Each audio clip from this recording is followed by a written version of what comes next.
The capital நண்பர்களுக்கு வணக்கம். நான் உங்கள் நிரஞ்சன். அதிமுகவுக்கு உச்சநீதிமன்றத்துல இன்னைக்கு ஒரு மிகப்பெரிய அடி கிடைச்சிருக்கு.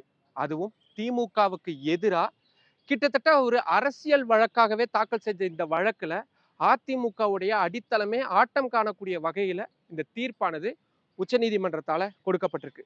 அதைத்தான் இந்த வீடியோல இன்னைக்கு நம்ம விரிவா பார்க்க இருக்கிறோம். அதிமுக, திமுக இவங்க எப்பவுமே இரு துருவங்கள் தான். இந்த இரு துருவங்கள் எப்பவுமே அரசியல் களத்துல மட்டும் இல்லாம அப்பப்போ நீதிமன்றத்திலயும் மோதிக்குவாங்க. அப்படி நீதிமன்றங்கள்ல மோதுனதுல அதிக அளவுல வெற்றி பெற்றது அப்படின்னு பார்த்தா நிச்சயமா அது திமுகவா தான் இருப்பாங்க.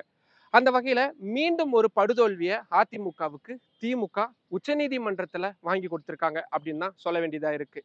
இந்த விவகாரத்தை பொறுத்த வரைக்கும் தமிழ்நாட்டுல உங்களுடன் ஸ்டாலின் அப்படின்ற ஒரு திட்டத்தை கடந்த வாரம் தமிழ்நாடு அரசு அபிஷியலா அனௌன்ஸ் பண்ணியிருந்தாங்க. அதாவது ஏற்கனவே தமிழ்நாடு அரசு செயல்படுத்திட்டு வரக்கூடிய திட்டங்களை பொதுமக்கள் பயன்படுத்தக்கூடிய வகையில முகாம்கள் அமைக்கிறது அப்படின்றது தான் இந்த உங்களுடன் ஸ்டாலின் திட்டத்துடைய அடிப்படையான விஷயமா இருக்கு. இதுக்கு எதிராக அதிமுக சார்பில் இப்போ மாநிலங்களவை உறுப்பினராக இருக்கக்கூடிய சி.வி. சண்முகம் சென்னை ஹைகோர்ட்ல ஒரு கேஸ் ஃபைல் பண்றாரு. அதுல என்னன்னு சொல்றாரு, இந்த ஸ்கீம் பத்திலாம் எங்களுக்கு பிரச்சனை இல்லைங்க, ஆனா அதுல அவங்க பயன்படுத்தி இருக்கக்கூடிய உங்களுடன் ஸ்டாலின் அப்படின்ற அந்த வார்த்தையும் அதுல பயன்படுத்தப்பட்டிருக்கக்கூடிய முதல்வர் ஸ்டாலின் அவர்களுடைய புகைப்படமும் தான். ஏன்னா இது முழுக்க முழுக்க மக்கள் வரி பணத்துல இருந்து செயல்படுத்தக்கூடிய ஒரு திட்டமா இருக்கு. அப்படி செயல்படுத்தக்கூடிய திட்டத்துக்கு ஒரு கட்சியுடைய தலைவரா இருக்கக்கூடிய ஸ்டாலின் அவர்களுடைய பெயரையும் அவருடைய புகைப்படத்தையும் எப்படி பயன்படுத்தலாம் அப்படின்ற அடிப்படையான கேள்வி எழுப்பியிருந்தாங்க. இந்த வழக்கை விசாரிச்ச சென்னை ஹைகோர்ட் கரெக்ட் தான், அதிமுக தரப்புல இருந்து சொல்லப்படக்கூடிய அத்தனை விஷயங்களும் சரியாதான் இருக்கு, அதனால இந்த உங்களுடன் ஸ்டாலின் திட்டத்துல ஸ்டாலின் அவர்களுடைய பெயரையும் புகைப்படத்தையும் பயன்படுத்தக்கூடாது அப்படின்ற ஒரு இடைக்கால தடையை விதிக்கிறாங்க. இந்த தடை உத்தரவுக்கு எதிராக உச்சநீதிமன்றத்துல திமுகவும் மனு தாக்கல் செய்யறாங்க, தமிழ்நாடு கவர்மெண்ட்டும் மனு தாக்கல் செய்யறாங்க. இந்த வழக்கு விசாரணை இன்னைக்கு உச்சநீதிமன்றத்துடைய தலைமை நீதிபதி பி.ஆர். கவாய் கொண்ட 3 நீதிபதிகள் அடங்கிய அமர்வு முன்னாடி விசாரணைக்கு வருது. எடுத்த உடனே நாங்க ஃபர்ஸ்ட் தமிழ்நாடு கவர்மெண்ட் சார்பில் என்ன சொல்றாங்க அப்படின்றத கேட்டுறோம் அப்படின்னு நீதிபதிகள் சொல்லிட்டாங்க. அப்படி தமிழ்நாடு கவர்மெண்ட் சார்பா மூத்த வழக்கறிஞர் அபிஷேக் மனு சிங்வி ஆஜராகிறார். அவரு எடுத்த உடனே இது முதல்ல ஒரு ஸ்கீமே கிடையாது, ஏற்கனவே இருக்கக்கூடிய பல ஸ்கீம்களை மக்கள் பயன்படுத்தக்கூடிய வகையில ஒரு முகாம் திட்டமா தான் நாங்க இதை கொண்டு வரோம், முகாமுக்கான ஒரு அறிவிப்பா தான் நாங்க ஒரு விளம்பரமா தான் கொண்டு வரோம் அப்படின்றத தமிழ்நாடு அரசு சார்பா சொல்றாங்க. அப்போ குறுக்கிட்ட அதிமுக தரப்பு வழக்கறிஞர்கள் என்ன சொல்றாங்க, இல்ல இல்ல இவங்க பொய் சொல்றாங்க, இத ஸ்கீம்னு சொல்லிதான் இவங்க அனௌன்ஸ் பண்ணியிருக்கிறாங்க, அப்படி இருக்கும் பொழுது நீதிமன்றத்திலே இவங்க பொய் சொல்றதுனால கடுமையான முறையில இந்த வழக்கை நீங்க அணுக வேண்டியது இருக்கு அப்படின்ற மாதிரியான வாதங்களை முன்வைக்கிறாங்க. அப்பதான் தமிழ்நாடு அரசு தரப்புல இருந்தும் சரி, திமுக தரப்புல இருந்து ஆஜராகி இருந்த மூத்த வழக்கறிஞர் முகுல் ரோத்தகி மற்றும் வில்சன் ஆகியோர் 3 பேருமே எந்திரிச்சு நின்று என்ன சொல்றாங்க, இல்ல இல்ல அதிமுக ஆட்சி காலத்துல அவங்க கொண்டு வந்த பல அரசு திட்டங்கள்ல ஒரு குறிப்பிட்ட அரசியல் கட்சி தலைவருடைய பெயரையே வச்சிருக்கிறாங்க அப்படின்னு சொல்றாங்க. அப்ப நீதிபதிகள் குறுக்கிட்டு, ஆமா குறிப்பிட்ட அந்த தலைவருடைய பெயரை வச்சிருக்கீங்க, எங்களுக்கும் அது தெரியும், நீங்க பண்ணது சரியா அப்படின்னு அதிமுக வழக்கறிஞர்கள்ட்ட கேட்கறாங்க. அதுக்கு எந்திரிச்சு நின்ன அதிமுக வழக்கறிஞர்கள், இல்ல இல்ல அப்படியெல்லாம் நாங்க பண்ணவே இல்லை, அப்படி ஒரு திட்டத்துக்கு கூட எங்களுடைய அரசியல் கட்சிகளை சேர்ந்தவங்களுடைய பெயரை நாங்க வைக்கவே இல்லை அப்படின்னு சொல்றாங்க.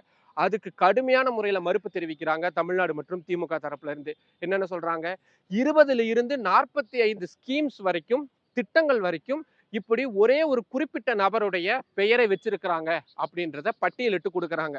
அப்ப திருப்பி நீதிபதிகள் கேட்கறாங்க, அவங்க சொல்றது உண்மைதானா அப்படின்னு. அதுக்கு மீண்டும் அதிமுக தரப்பு வழக்கறிஞர்கள் எந்திரிச்சு, இல்ல இல்ல நாங்க அம்மா அப்படின்ற வார்த்தையை தான் பயன்படுத்தியிருக்கோம், அம்மா அப்படின்றது வந்து ஒரு யூனிவர்சலான வேர்டு, அது யாருக்கு வேணாலும் இருக்கலாம், அது ஒரு குறிப்பிட்ட நபரை சொல்லல அப்படின்னு சொல்றாங்க. அப்ப நீதிபதிகள் சிரிச்சுக்கிட்டே, ஆமாமா தமிழ்நாட்டுல யார் வேணாலும் அம்மாவா இருக்கலாம் அப்படின்னு ஒரு மாதிரி சர்க்காசியமா வந்து ஒரு பதில சொல்றாங்க.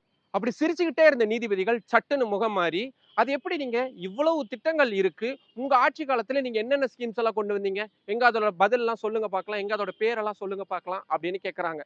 ஏற்கனவே திமுக தரப்புல இருந்து அந்த பேர் பட்டியலை கொடுத்திருந்தாங்க. அதை படிச்சு பார்த்த நீதிபதிகள், இதுல நிறைய பேரோட பெயர் இருக்கு, நாங்க நாகரீகம் கருதி உங்களுக்கு அவமானம் ஏற்படக்கூடாது அப்படின்றதுக்காக நாங்க இந்த பெயர்கள் எதையும் படிக்க விரும்பல, நீங்க மக்கள் வரி பணத்தை இப்படி ஒரு குறிப்பிட்ட அரசு ஏமாத்துறாங்க, அதை முறைகேடா பயன்படுத்துறாங்க, பெயர்கள் வைக்கிறதன் மூலியமா அதுல தவறு செய்யறாங்க அப்படின்னு நீங்க சொன்னீங்கன்னா, இதுக்கு முன்னாடி இருக்கக்கூடிய எத்தனையோ திட்டங்களை நீங்க இப்படி மறுப்பு தெரிவிச்சிருக்கணும். அதையெல்லாம் விட்டுட்டு இந்த உங்களுடன் ஸ்டாலின் திட்டத்தை மட்டும் எதிர்த்து நீங்க வர்றதுக்கான காரணம் என்ன? கரெக்டா எலெக்ஷன் கமிஷன்ல உங்களுடைய வழக்கு வர்றது, இந்த மாதிரியான சமயங்கள்ல நீங்க இந்த வழக்கை போட்டிருக்கிறது அப்படின்றது பலத்த சந்தேகத்தை கொடுக்குது அப்படின்னு கடுமையான முறையில கேள்விகள் எழுப்புறாங்க. இதெல்லாம் முடிஞ்சு உத்தரவு பிறப்பிக்கும் பொழுது இந்த வழக்கை பொறுத்த வரைக்கும் நாங்கள் ஒரு அரசியல் வழக்கா தான் பார்க்கிறோம். உங்களுடைய அரசியல் சண்டைகள் எல்லாத்தையும் மக்கள் மன்றத்துல வச்சுக்கோங்க. தேவையில்லாம நீதிமன்றத்துக்கு ஏன் அத கொண்டு வரீங்க? இது தொடர்ச்சியா நடந்துகிட்டே இருக்கு அப்படின்னு அவங்களுடைய அதிருப்தியை வெளிப்படுத்துறாங்க. அது மட்டும் இல்லாம உங்களுடன் ஸ்டாலின் திட்டத்துல முதல்வர் ஸ்டாலின் அவர்களுடைய பெயரையும் அவருடைய புகைப்படத்தையும் தொடர்ச்சியா பயன்படுத்தலாம். அதுக்கு நாங்க எந்த தடையும் விதிக்கல அப்படின்றதையும் திட்டவட்டமா சொல்லிடுறாங்க. இதெல்லாம் கூட விஷயம் இல்லைங்க. கடைசியா நீதிபதிகள் சொன்னதுதான்.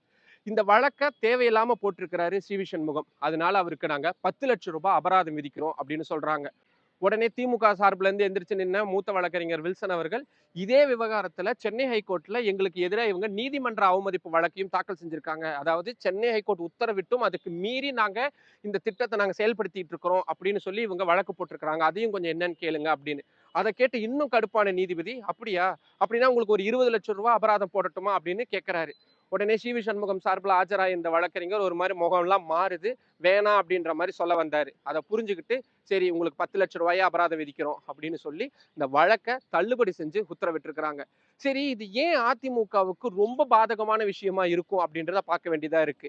ஏன்னா அதிமுகவினர் அவங்களுடைய பெரும்பாலான திட்டங்களுக்கு ஜெயலலிதா அவர்கள் உயிருடன் இருந்த போதும் கூட பல அரசு திட்டங்களுக்கு அம்மா அப்படின்ற அந்த பெயரை தான் வச்சிருந்தாங்க. நீதிபதிகள் என்ன சொல்றாங்க, அம்மா அப்படின்னா தமிழ்நாட்டுல யாரை குறிப்பிடுவாங்க அப்படின்றது எல்லாருக்கும் தெரியும் அப்படின்றத நீதிபதிகள் வரைக்கும் உணர்ந்து வச்சிருக்கிறாங்க. அப்படின்னா ஒருவேளை இதுல இந்த வழக்கு சி.வி. சண்முகம் வழக்கை எடுத்து விசாரிச்சு, கரெக்ட் தான், நீங்க சொல்றது கரெக்ட் தான், உங்களுடன் ஸ்டாலின் திட்டம் வந்து செயல்படுத்தக்கூடாது, அதுல அவரோட பெயரும் புகைப்படமும் இருக்கிறத நாங்க ஏத்துக்க மாட்டோம். அது மட்டும் இல்லாம இதுக்கு முன்னாடி உங்களுடைய ஆட்சி காலத்துல நீங்க என்னென்ன திட்டங்கள்லாம் கொண்டு வந்திருந்தீங்க, அதுல என்னென்ன மாதிரியான பெயர்கள்லாம் வச்சிருந்தீங்க, அது எல்லாத்தையும் மாத்துங்க அப்படின்னு ஒரேடியா ஒரு உத்தரவு போட்டிருந்தாங்கன்னா அதிமுகவுடைய நிலைமை இன்னைக்கு என்னவா மாறி இருக்கும். அது இப்ப தேர்தல் நெருங்கி வரக்கூடிய சூழல்ல எத்தகைய எம்பாரஸ்மெண்டான ஒரு சிச்சுவேஷன் உருவாக்கி இருக்கும். ஏற்கனவே அதிமுக பாஜகவுடன் சேர்ந்துருச்சு, ஜெயலலிதா அவர்களுக்கு துரோகம் செஞ்சுக்கிட்டு இருக்கிறார் எடப்பாடி பழனிசாமி அப்படின்ற மாதிரியான அரசியல் பேச்சுகள் மிகப்பெரிய அளவுல முன்வைக்கப்பட்டு இருக்கக்கூடிய சூழல்ல ஒருவேளை ஹைப்போதெட்டிக்கலாவே நம்ம இதை எடுத்துக்கிட்டாலும் கூட ஒருவேளை உச்சநீதிமன்றம் அப்படியான ஒரு உத்தரவை பிறப்பிச்சிருந்தாங்கன்னா அது அரசியல் தளத்துல மிகப்பெரிய அளவுல அதிமுகவுக்கு தாக்கத்தை ஏற்படுத்தியிருக்கும். அது மட்டும் இல்லாம முன்னாள் அமைச்சர், அதுவும் சட்டத்துறை அமைச்சர் சி.வி. சண்முகம் அவர்கள் தொடர்ந்த வழக்குல அவருக்கு 10,00,000 ரூபாய் அபராதம் விதிச்சிருக்காங்க அப்படின்றது சாதாரண விஷயம் இல்ல. இத திமுக தரப்பு இனி தொடர்ச்சியா வரக்கூடிய தேர்தல் பிரச்சாரங்கள்ல பெரிய அளவுல முன்வைக்க போறாங்க.